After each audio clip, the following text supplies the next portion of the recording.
Without further ado, I'm proud to introduce Mary Elizabeth Stone.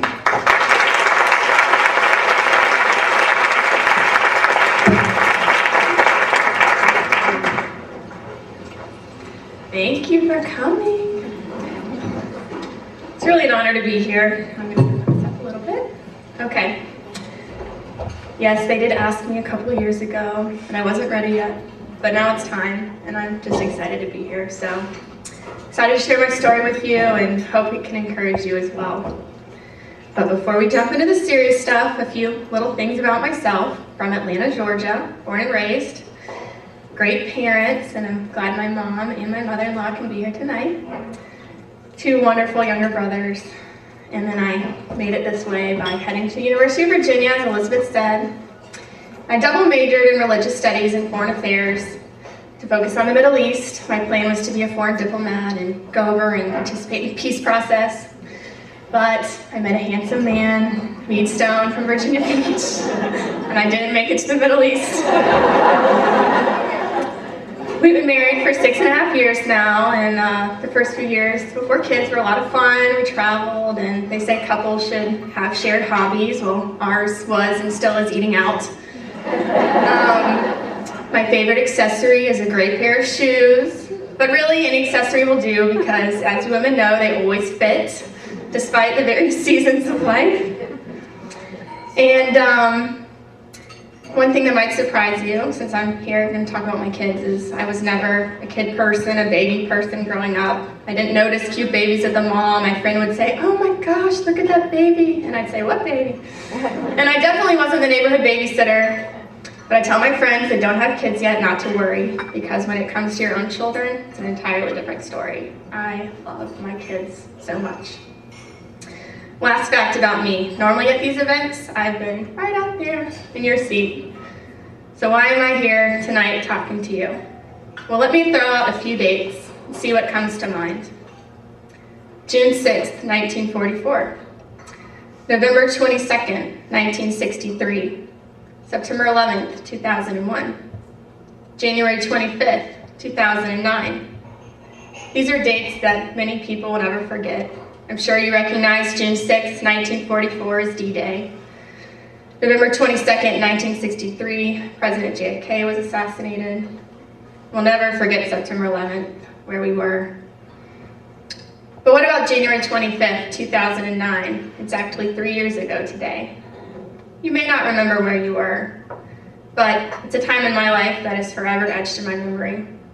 Exactly 3 years ago today, I was on the labor and delivery ward at the hospital, recovering from a C-section that brought 2 beautiful, perfect, blonde little boys into the world, John and Warren. Celebrations were going on in the rooms all around me. I'd walk up and down the hall as you're supposed to, and see the banners on the doors and balloons. And I've been relieved coming in to deliver because I had made it through 5.5 months on bed rest, which I ended up loving that time because I felt like I got to know my boys before they were born and be their vessel of love. So I was relieved, and I made it full term, and I even had to be induced. But here I was, 4 days postpartum, and my room was not one of celebration. Instead, it just simply felt like death in there, just panic-stricken. I'd given birth on January 21st, but the next day it all came crashing down as we were changing John's diaper in our room and noticed his color change, his lips turning blue. We called for a nurse to come. She took one look at him and just grabbed him up and just ran down the hall, me running after her. And I was just standing there in my hospital gown, looking out the door, just frozen in fear and not knowing what to do. They'd taken my baby. And you hear about horrible things happening to other people, but they don't happen to you, right? Well, we learned John had had a seizure, and shortly thereafter, Warren had one too.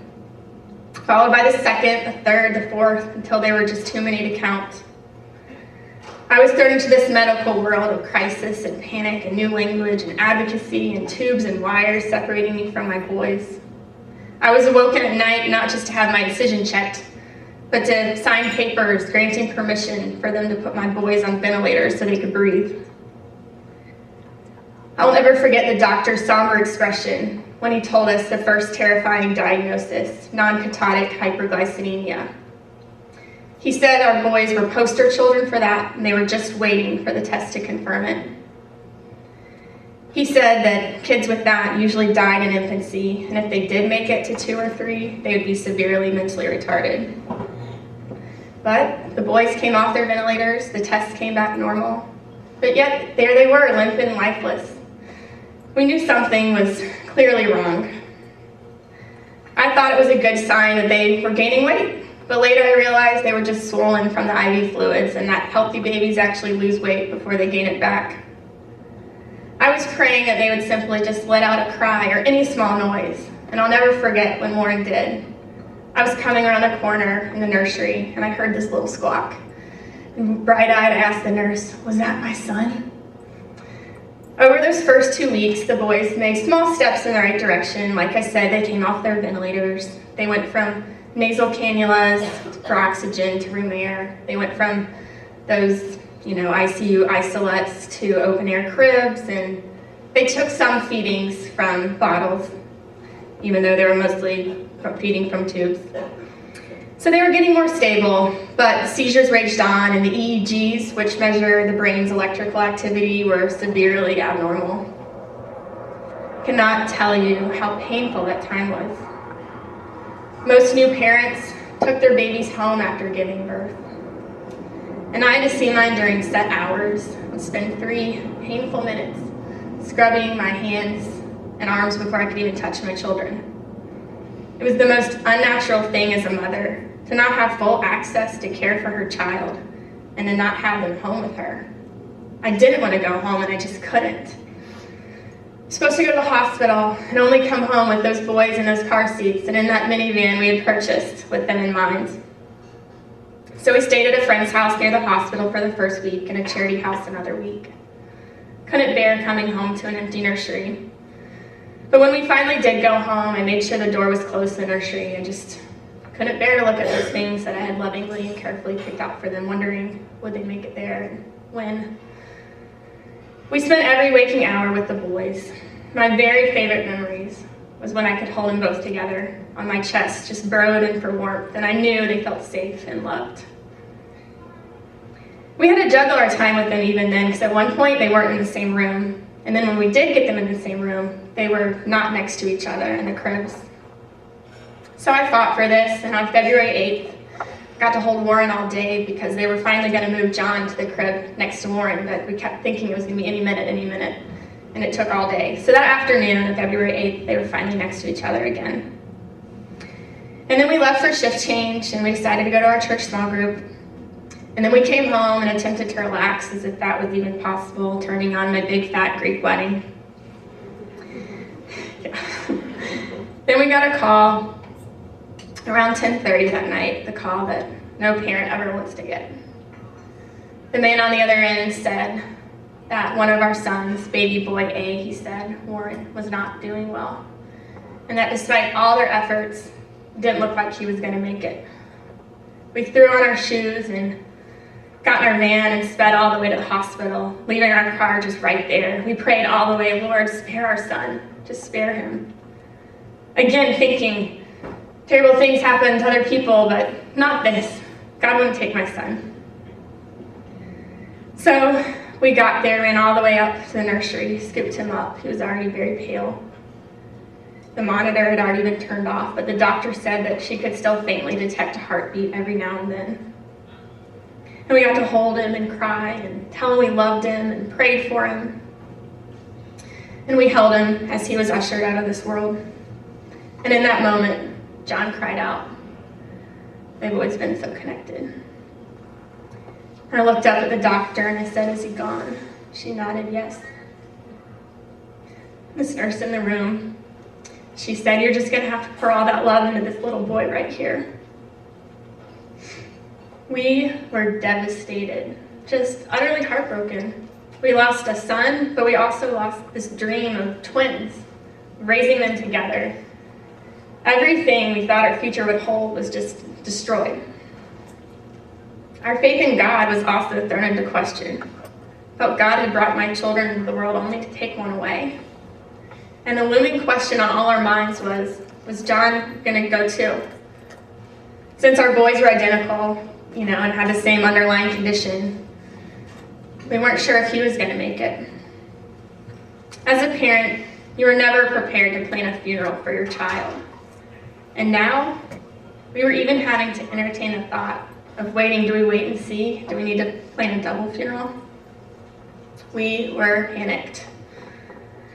That following day, John looked horrible. Tests were run, he had the EEG, the little head wrap and the wires coming out all day. And I buried him that day, and I told the Lord, I give him to you. If you need to take him, I give him to you.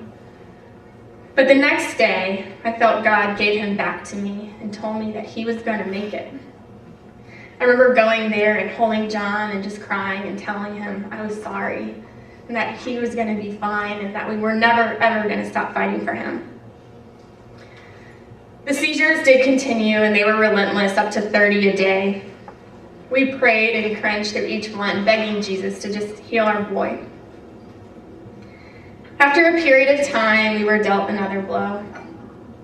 Trying to get answers for John, we learned that there had been an accident with Warren, and if it hadn't have happened, Warren would still be with us today. Wow.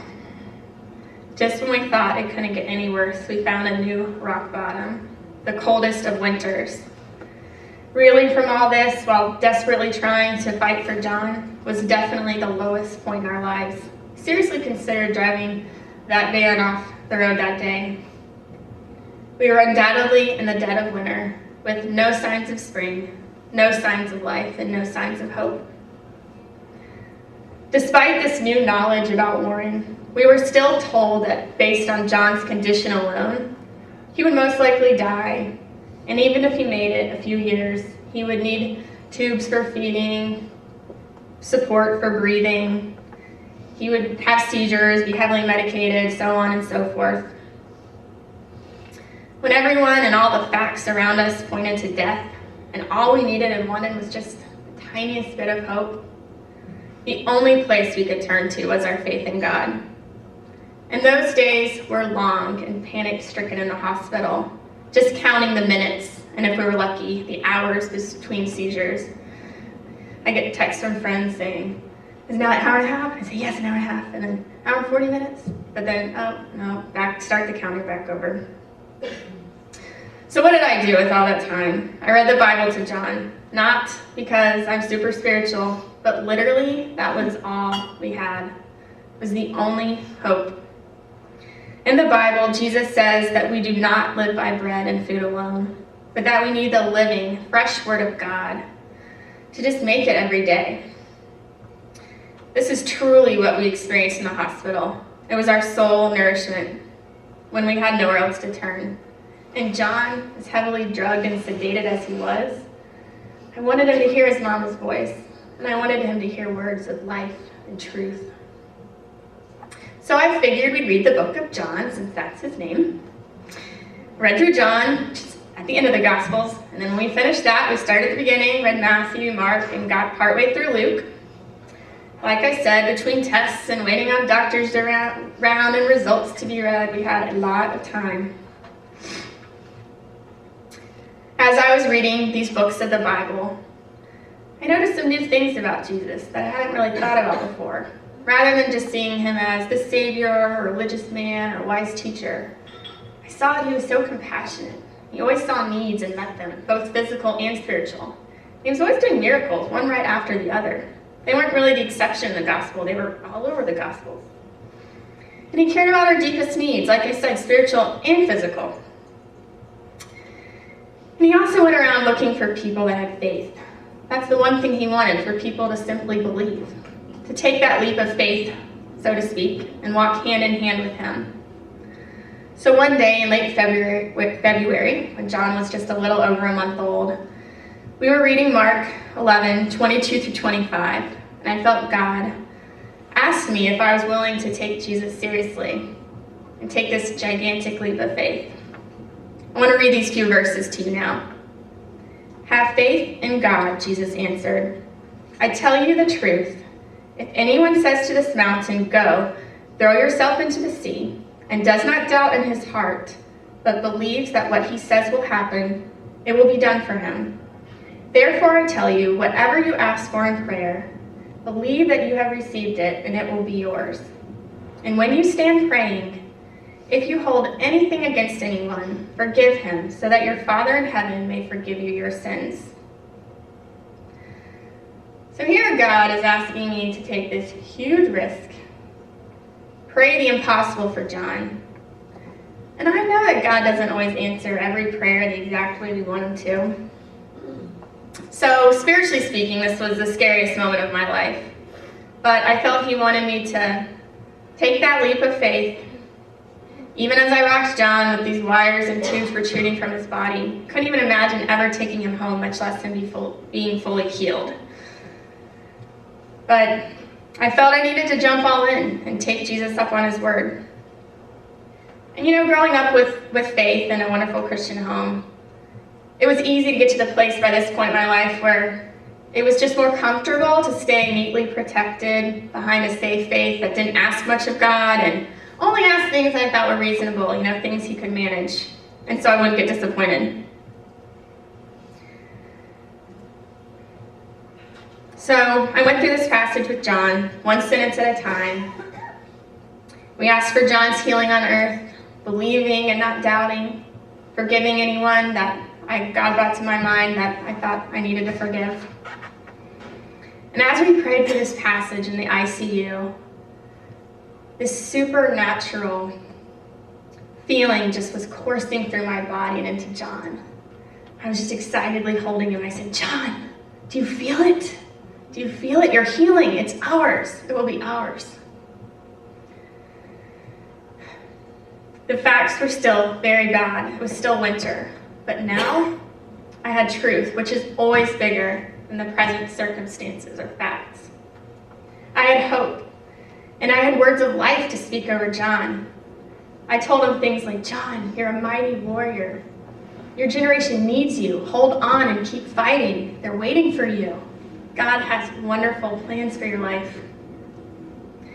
In late March, we went to Boston for a second opinion, and I got a call from my friend and found out we had both gotten a similar picture from the ward. She'd been driving down the road and saw these dead, lifeless-looking trees on the side of the highway. And she said, Mary Elizabeth, although it looks like winter, it is spring. This is the truth and the promise to hold on to. It's true. Look at the trees even tonight on your way home. Those gray, dead, lifeless-looking branches. If we were new to planet Earth and hadn't experienced the cycle of seasons, we would think those trees were dead. They sure looked dead. And when we were in Boston, those trees, they definitely looked dead. But it was late March, and just based on a calendar alone, the truth is it was spring. And so we just took that as a sign for us and for John. And we decided to stand on the promise that spring was here.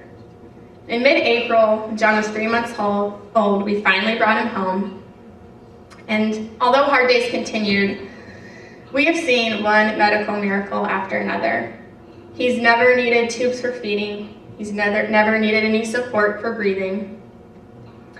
He started smiling shortly after he came home, and he has not stopped. He is such a ham, let me tell you.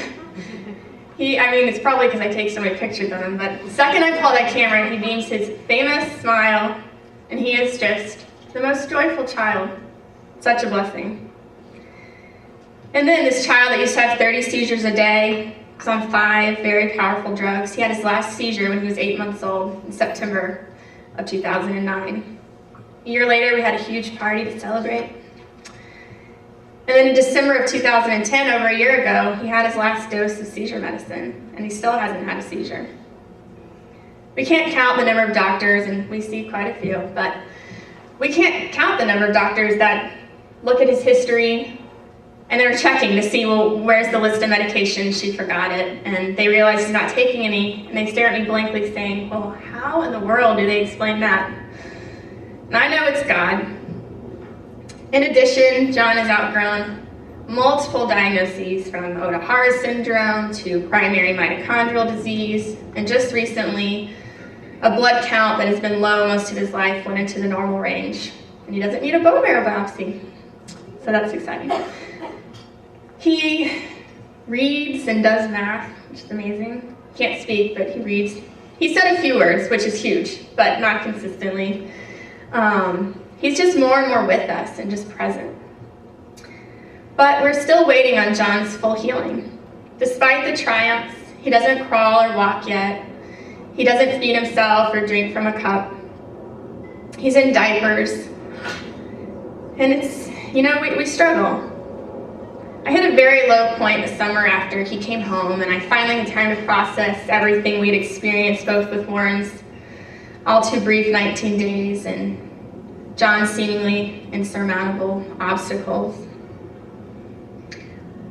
I felt as though I had been given this inheritance, but one that came early and one that was rotten, and that I was just now stuck with for the rest of my life. And here I was in my late 20s and looking out at the rest of my life, and it just looked like a wasteland of pain and despair.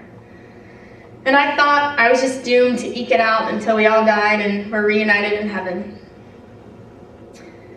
Where's the hope when a baby dies tragically, another son has special needs, and you're told by a brilliant doctor not to get pregnant because you don't want to play the lottery and lose?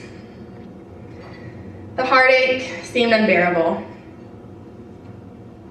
I was upset, angry, and I simply did not understand the Lord's plan. And mostly, I think I was just really disappointed in him. It seemed everything reminded me of what I had lost and what had been taken away. I would hear mothers complain about their child reaching some amazing milestone too early. People would notice John everywhere he went, comment on how sleepy he looked, which was because of the drugs and the poor head control. And yet they would tell me how lucky I was that he slept, and if only they could get their baby to sleep. Christmas cards came that first year, and each one was like a little dagger in my heart. All I could see was that these other parents had all their kids with them, and I had already buried a son. Of course, I knew Warren was happy and whole with Jesus in heaven, but as a mom, I just wanted my baby with me. The pain was so deep, and I just couldn't get over the fact that nothing, absolutely nothing on this earth could fix the hurt and fill the hole. Just every day missing Warren terribly, and every day worrying sick over John. Although our stories may be different, I imagine that you've also had difficult circumstances in your life, or you've had them, going through them, close friend or family member is going through crisis.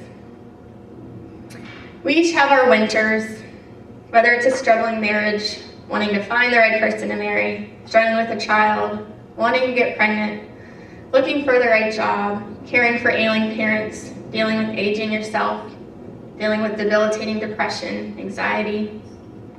The fact is, most of us do have pain in our lives. And we're all still waiting, aren't we? We're waiting on something. We're waiting for fresh life to be breathed into seemingly hopeless situations. In some ways, my life is now spring. I love being a mom. More than anything else, my precious boys, they just give me so much joy. And I know I'll be with Warren again someday because of Jesus' death on the cross and his promise to make everything right in heaven someday. But in many ways, I'm still in winter too, waiting for spring and trusting it will come as it always does after a long and cold winter. But that's why I wanted to speak now, before my story is neatly wrapped up with a bow, before John has been fully healed. Because the reality for all of us is that joy is intermingled with the pain, and we're learning how to navigate simultaneously life and loss. So what do we do in the meantime? How do we live and have hope while we're still waiting on promises, waiting on our deepest dreams and desires to be fulfilled, while we're waiting for springtime to come when we fear it may never come? I'd love to read a portion of John 6 that has really helped me a lot through these past few years, helped us learn how to navigate the joys and the trials. In this passage, Jesus has just finished miraculously feeding thousands with just 5 loaves of bread and 2 fish.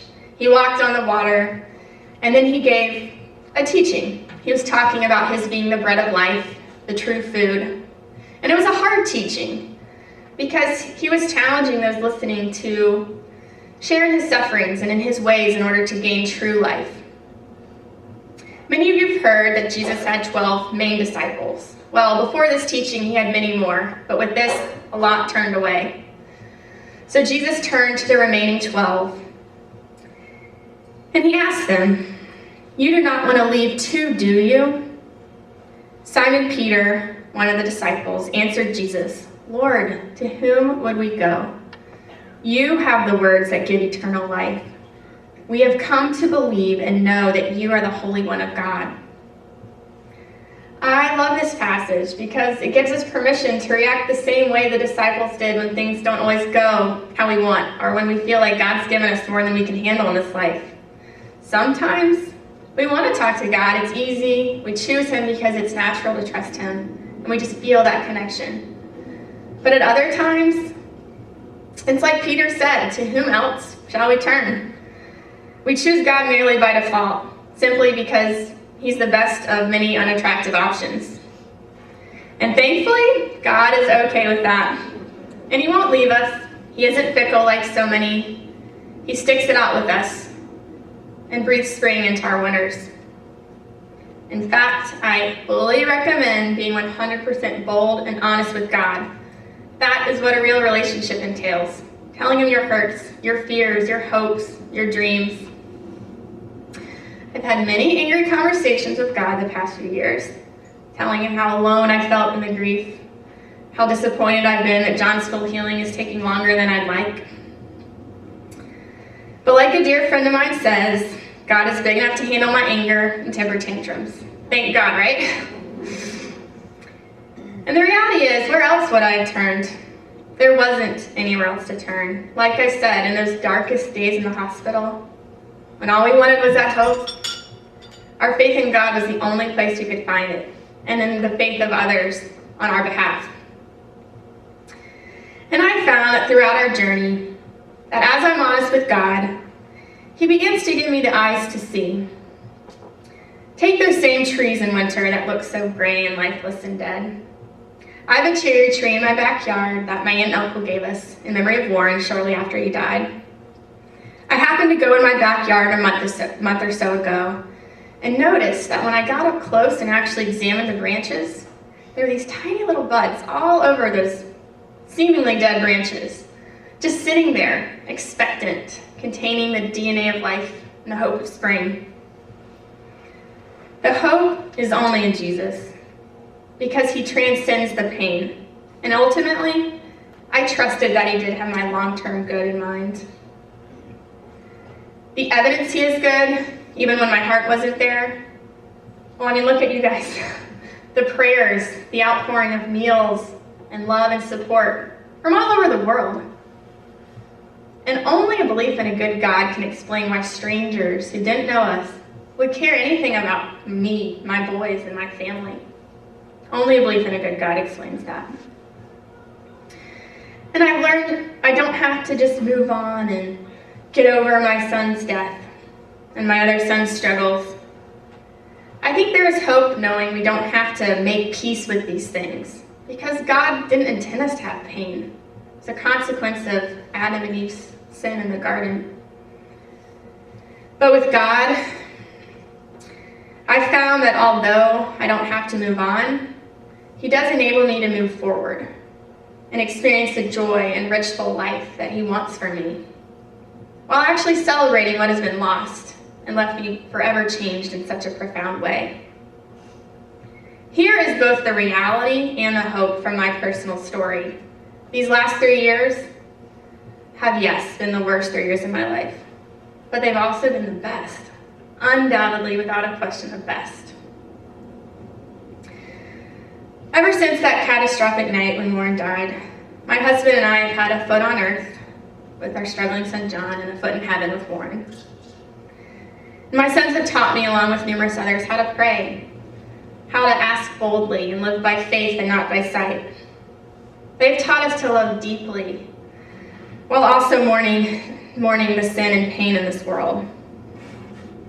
Mostly, they have taught us to long for our true home in heaven, while embracing the full life Jesus has for us here. These thoughts are captured by a single verse written by the Apostle Paul. For me, to live is Christ, and to die is gain.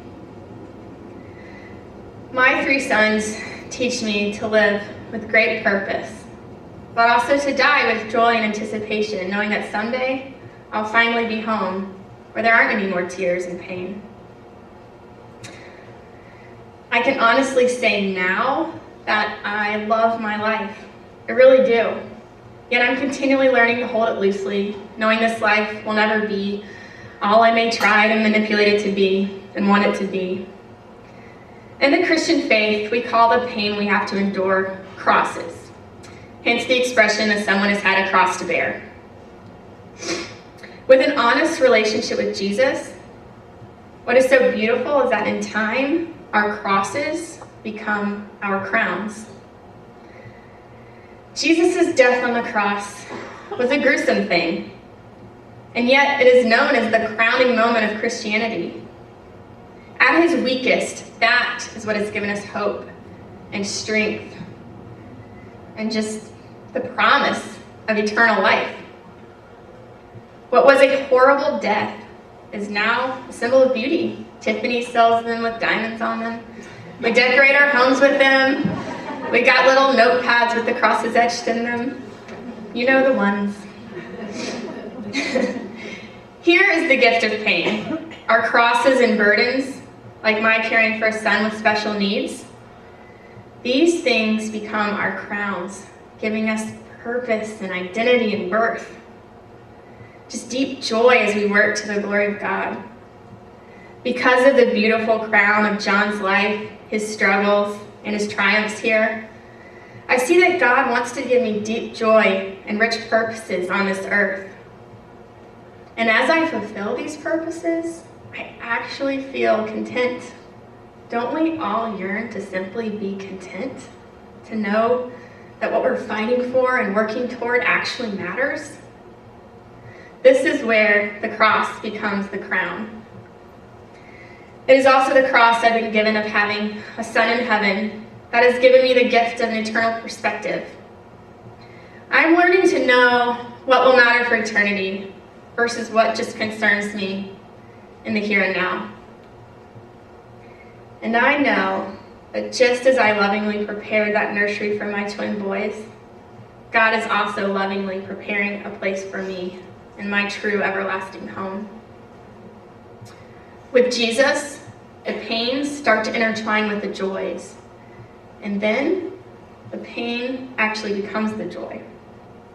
And yes, it takes time. But that's where the hope lies. There's hope that with God, he starts to turn our pain into joy. And we can gradually get to a place, as Speaker Lisa Turkers puts it, where we stop just asking God, why me? And instead we can start to say, what now? This is the life you've given me. What do you want to do with it now? I believe that through a faith in Jesus, he can also transform your crosses into crowns. And before we know it, we feel God's pleasure, knowing we are getting the gift of participating in his restorative work on earth, giving us glimpses of heaven now. As I wrap things up, you may be wondering where we're doing today, 3 years later, how we're doing. Obviously, I didn't drive my van off the road. And I'm standing here, I smile, I laugh, have girls' nights. And yes, there are hard days, and I allow them and go easy on myself. But the good days now outnumber the bad ones, by far. And there's far more spring in my life than winter. And I still have hope, and I'm not giving up on John's full healing. I make God fully aware of that. We've been so blessed by the addition of a healthy baby boy in June, Daniel. It has been so touching to watch John get to be a brother again on earth. And Daniel is just pure joy. Such a delight. In July, my sweet husband, Mead, who has just been my rock, by the way, love him. He directed our first annual family camp for the 4 of us. And it was a weekend full of fun activities, finger painting. John's on a very strict diet, but we let him have chocolate pudding. We had a fire in a fire pit and threw water balloons at each other. John just turned 3 on Saturday, and through his communication board, he was able to tell us what he wanted to do for his birthday. He chose going to Mr. Bill's farm to look at the animals over the aquarium or hunt club to ride a pony. Despite the heartache of missing Lauren every day, we love our lives, and we're starting to feel Lauren's presence in our family more than his absence. And we just feel extremely privileged to be the parents of these 3 amazing boys. For me, when I think about faith and all we've been through and as angry as I've been at God over the past few years, I realize the litmus test is this: that I still want my children to know God, and I want them to have hope, not only for this life, as messed up as it can be, but hope beyond this life in heaven. I mentioned Lauren's cherry tree in our backyard, and you may have seen the pictures on your table. That's our tree. One has the buds, and then one has this nest. My husband was in the backyard a couple weeks ago and noticed that this bird had chosen to pick my son's tree to build its nest and hopefully nurture its eggs and have its little baby birds there in the spring. What a great picture of our life and how joy is mixed in with the pain. We live in the in-between time, this waiting period. But I encourage you, despite the pain, to look for, take note of the nests and the buds on the trees. Hold on to the promise of spring and the hope found in a relationship with Jesus. I love this quote by Eileen Farmer. But loss and the ensuing collapse of our assumptions about how our lives would or should be is a universal human experience. But if we are brave enough to explore the territory, the sharp, ragged edges will gradually soften. At our journey's end, we will find a more immediate sense of gratitude, an expanded capacity for love, and even at moments when we least expect it, joy. Tonight, when you go home, think about your deep disappointments, your heartaches, your sufferings, those of your friends, and be honest with God. I hope you will ask God to begin to show you how He can transform your crosses into beautiful crowns, take you from the why me stance to what now, and turn the winters in your life into spring. Thank you so much for being with me tonight.